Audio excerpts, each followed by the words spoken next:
வணக்கம். எல்லாரும் நல்லா இருக்கீங்களா? இன்னைக்கு நம்ம பார்க்க பொறுத்து அதர்வா நடிப்பில் வெளிவந்திருக்கும் இதயம் முரளி படத்தை பற்றி பார்க்க போகிறோம். அதுக்கு முன்னாடி என்னுடைய சேனலை இது வரைக்கும் சப்ஸ்கிரைப் பண்ணாதவங்க சப்ஸ்கிரைப் பண்ணுங்கள், லைக் கமெண்ட் ஷேர் பண்ணுங்கள். வாங்க இதயம் முரளி இந்த படத்தினுடைய கதை என்னான்ட்டு பார்ப்போம்.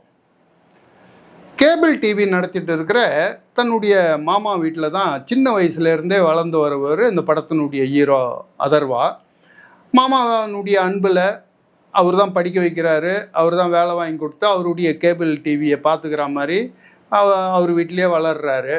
வளர்ந்து இப்போ பெரிய ஆளாகி அப்புறம் வேலை கிடச்சி அப்புறம் கல்யாணம் ஆகி செட்டில் ஆகணும். இதான ஒரு மனிதனுடைய இயல்பு.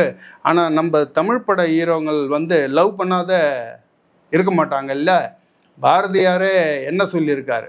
ஆதலினால் காதல் செய்வீர் உலகத்தீரே, அக்தொன்றோ இவ்வுலகின் தலைமை இன்பம் அப்படின்னார். காதல் இந்த உலகத்தினுடைய தலைமை இன்பமா. பாரதியாரே சொல்லிட்டாருன்னா நம்ம தமிழ் படத்தினுடைய ஹீரோ சும்மா இருப்பாரா? அதனால படத்தினுடைய ஹீரோ அதர்வாவும் ஒரு பொண்ணை லவ் பண்ணுறாரு. ஆனால் லவ் பண்ணுற அதர்வா என்ன பண்ணுறாரு, அந்த பொண்ணுக்கிட்ட போய் தன்னுடைய காதலை சொல்கிறதுக்கு தயங்குறாரு. இப்படியே தயங்கி தயங்கி தயங்கி தயங்கி நின்றுட்டு இருக்காரு. சொல்ல முடியாமல் கஷ்டப்படுறாரு. எந்த சூழ்நிலையிலையும் அந்த பொண்ணுக்கிட்ட இவர் சொல்லவே இல்லை. தன்னுடைய அப்பா முரளி தான் இதயம் படத்தில் அந்த பொண்ணுக்கிட்ட ஈராக்கிட்ட கடைசி வரைக்கும் அவருடைய லவ்வை தயங்கி தயங்கி சொல்லாதையே விட்டுருவார். ஆனால் முரளியோட பையன் அதர்வாவாவது தான் காதலிக்கிற பொண்ணுக்கிட்ட தன்னுடைய காதலை சொன்னாரா இல்லையா அப்படின்றது தான் இந்த படத்தினுடைய கதை. ப்ளஸ் பாயிண்ட் அப்படின்ட்டு பார்த்தோம்னா படத்தில் நடிச்சிருக்கிற ஒரு 4 பேரை கண்டிப்பாக சொல்லி ஆகணும். ஒன்று அதர்வா, இன்னொன்று பகத் பாசில், அப்புறம் இன்னொன்று பிரீத்தி முகுந்தன், அப்புறம் காய்டு லோகர். இந்த 4 பேரை இந்த படத்தில் ஒரு முக்கியமான கேரக்டரு. இதில் அதர்வா ஒரு நல்ல நடிகர், நல்லா டான்ஸ் ஆடுவார், ஃபைட் சீன்லாம் நல்லா பண்ணுவார்.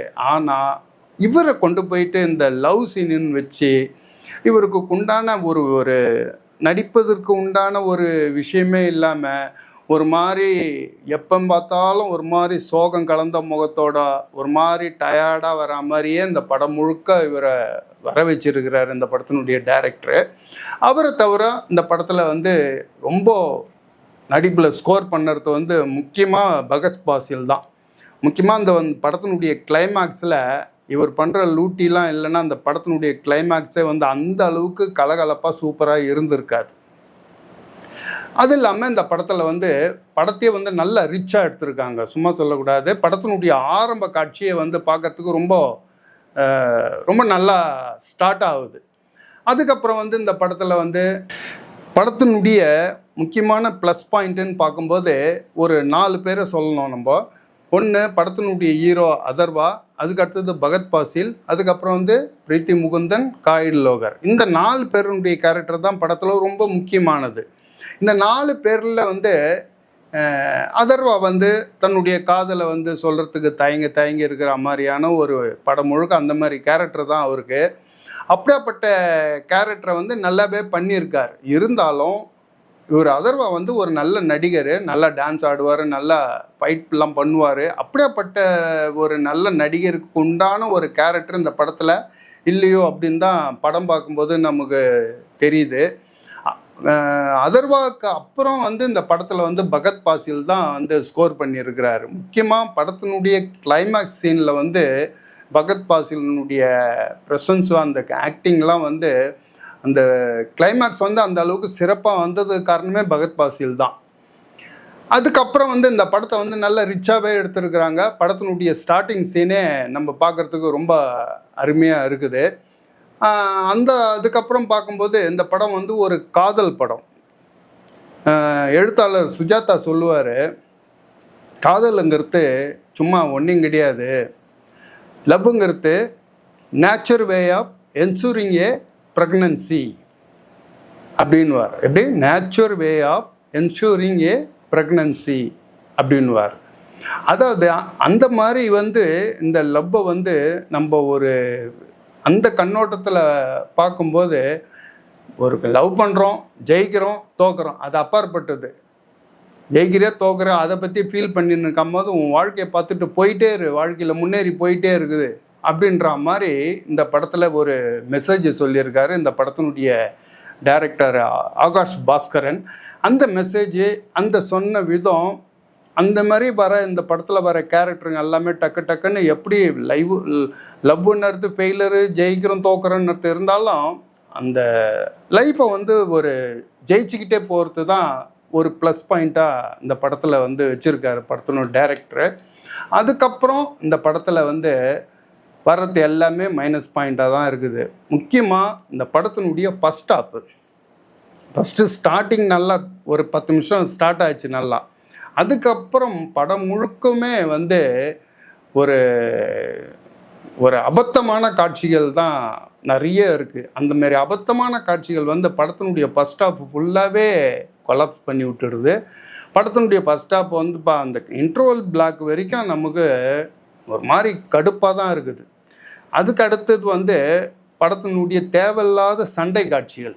படத்தினுடைய ஹீரோ வந்து லவ்னு அலைஞ்சிட்டு இருக்காரு, அவருக்கு ஒரு 2-3 சண்டை சீன் வைக்கலாம்னு சொல்லிட்டு வலுக்கட்டாயமாக ஒரு மாடி மேலே ஒரு டிவி பார்த்துன்னு இருக்கும்போது லோக்கல் கவுன்சிலர் வந்து சண்டை போடுறதுக்கு வரான், வீணாக தகராறு பண்ணுறான்னு.